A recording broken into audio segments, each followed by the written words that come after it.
ওই 21 লাখ টাকা যদি আপনি দিয়ে দেন তাহলে আমরা রিপোর্টটা সাবমিট করতে পারি। কেননা ওই সকাল 10টার মধ্যে যদি পেমেন্টটা না করতে পারেন তাহলে কিন্তু দয়া করে এরকম কিছু করবেন না। আচ্ছা, আমার কাছে যতটুকু আছে আমি সবটা দিয়ে দিচ্ছি। আচ্ছা, কিন্তু টাকাটা তো এখনই ট্রান্সফার করতে হবে। কিন্তু আমার তো অনলাইন অ্যাকাউন্ট নয়, আমার তো পাসবুক আর চেক বই। আপনারা চেকে নিয়ে নিন। আচ্ছা, একটা কাজ করুন, আপনি পাসবইয়ের স্টেটমেন্টটা ভালো করে ছবি তুলে আমাকে পাঠান। আমি তো এসব পারি না, তার জন্য তো আমার স্বামীকে বলতে হবে। না না থাক, তা দরকার পড়বে না। আপনার পাসবইটা ফোনের সামনে নিয়ে আসুন।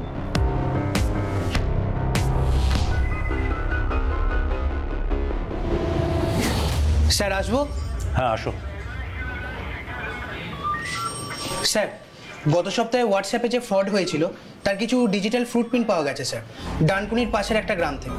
আপনি একটু দেখবেন, ভাবলাম যদি আপনার কিছু হেল্প হয়। ঠিক আছে, নিয়ে আসো। Thank you sir. তারপর ইডি অফিসার কি বললো? ম্যাডাম, আমার দিদা তো অত টেক সেভি নন। ওই দিন রাত্রে ফোন অফ করতে ভুলে গিয়েছিলেন, আর তার জন্য আমাকে মুশকিলে পড়তে হয়। সেই দিন রাত্রি 11:30 নাগাদ ইডি অফিসার আমাকে ফোন করেন। তার জুনিয়র আমার সম্বন্ধে সমস্ত হোমওয়ার্ক করেই এসেছিলেন। আমি কি করি, আমার বন্ধুরা কারা, কোথায় কোথায় যাই, সোশ্যাল মিডিয়া থেকে যত পেরেছে জেনে নিয়েছে। আর তারপর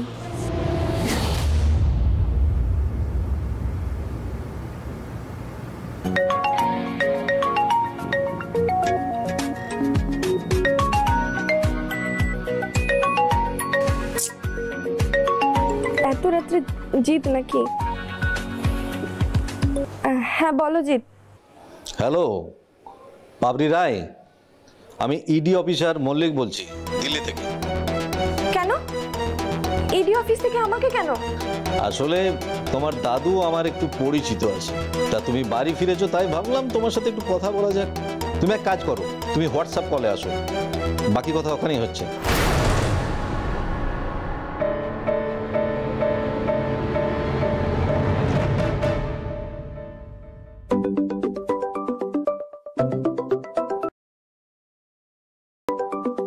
হাই, মল্লিক হেয়ার।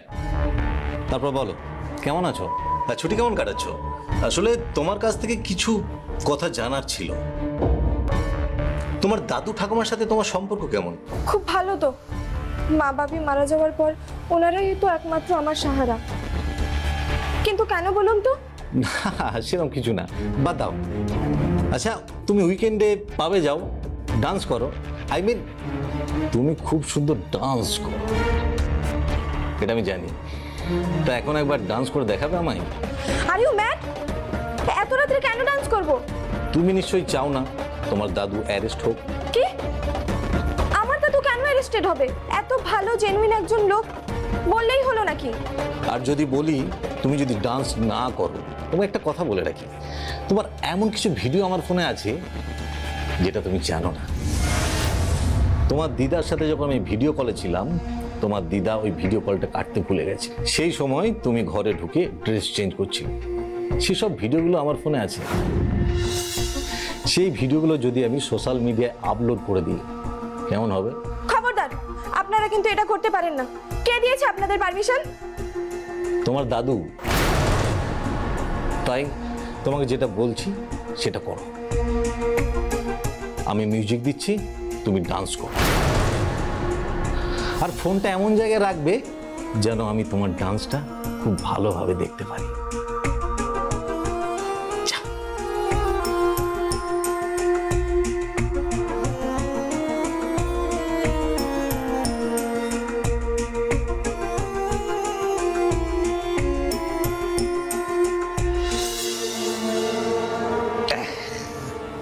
ডান্স করো।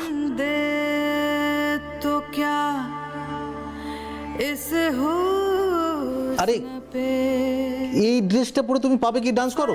যেটা পাবে গিয়ে ডান্স করো সেই ড্রেসটা পরে আসো, যাও।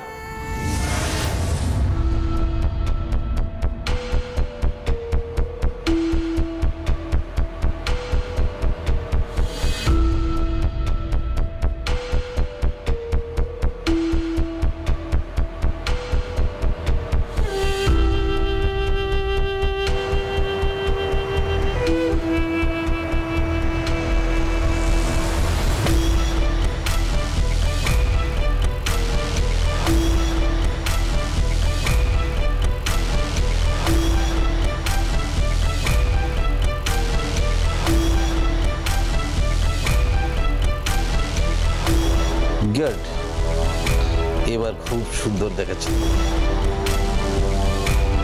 দাঁড়াও, মিউজিকটা প্লে করো।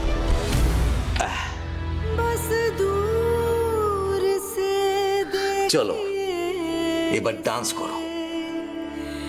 छूना मना है, छूना मना है।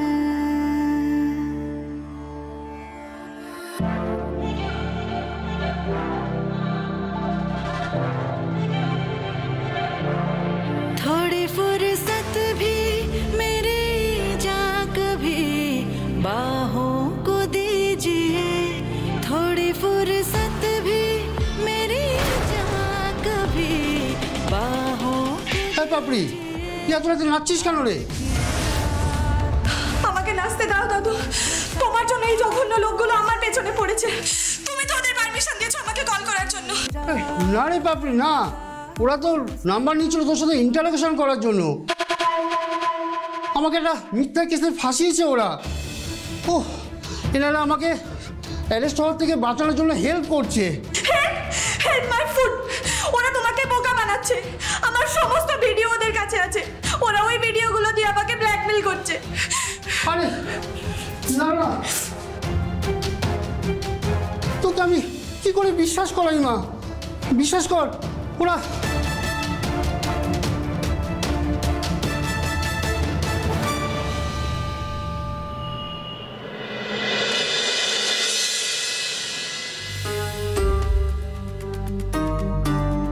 হ্যালো সিটি মেডিকেল, আজ তো কোনো ওষুধ হবে না, আজ বন্ধ আমাদের।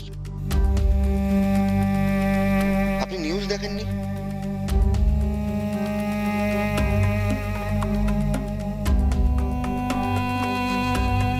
Hello hello, life giving hospital, doctor Ganguly আছেন?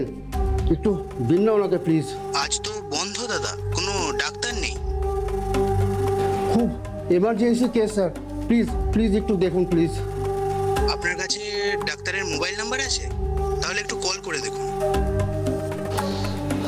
Mobile number, prescription.